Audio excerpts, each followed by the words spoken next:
अपने भाग्य पे पूरा पूरा भरोसा करें। यहाँ इस बात को थोड़ा समझने की कोशिश करना, वरना आप इसका गलत अर्थ समझ सकते हैं। आप एक पुरुषार्थी व्यक्ति बने, इसके लिए आपको अपने भाग्य पर, अपनी नियति पर पूरा विश्वास होना चाहिए। भाग्य या नियति पर विश्वास करने से मेरा मतलब यह नहीं है कि आप अपने भाग्य और नियति पर विश्वास करके हाथ पर हाथ रखकर बैठ जाएं। नियति पर विश्वास करने से मेरा मतलब है कि आप अपने आप को एक तुच्छ प्राणी ना समझें।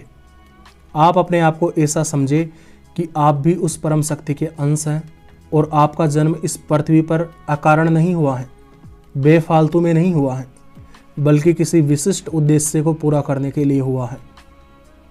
आप इस पृथ्वी पर ऐसे ही फेंक नहीं दिए गए हो। आपके जीवन का एक उद्देश्य है, आपको अपने उस उद्देश्य में पूरा विश्वास रखना है। इस प्रकार नियति पर विश्वास रखने से मेरा मतलब है कि अपने अस्तित्व को सार्थक समझना है, ना कि खुद को बेकार या फालतू समझना है। आपको अपने आप से यह कहना चाहिए कि मेरा कार्य क्षेत्र चाहे कोई सा भी हो, मेरा काम चाहे कोई सा भी हो, लेकिन मेरे जीवन का उद्देश्य है अपने काम को साधारण स्तर से उठकर उच्च स्तर पर करना और बेहतर तरीके से करना। 5वां गुण, मन में भरपूर उत्साह होना चाहिए।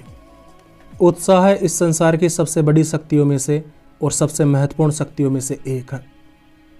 जब एक व्यक्ति खूब उत्साहित होता है तो वह अपना कर्तव्य पूरा करने के लिए स्वाभाविक रूप से आगे बढ़ने लग जाता है और कार्य करने लग जाता है। उत्साह का स्रोत हमारी आत्मा है।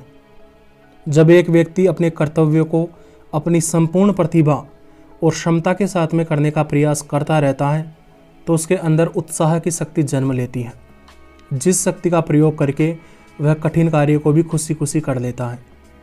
यह बात निश्चित है कि जो व्यक्ति लापरवाही से अपने कार्य को करेगा, ऐसे व्यक्ति का उत्साह धीरे धीरे खत्म हो जाएगा।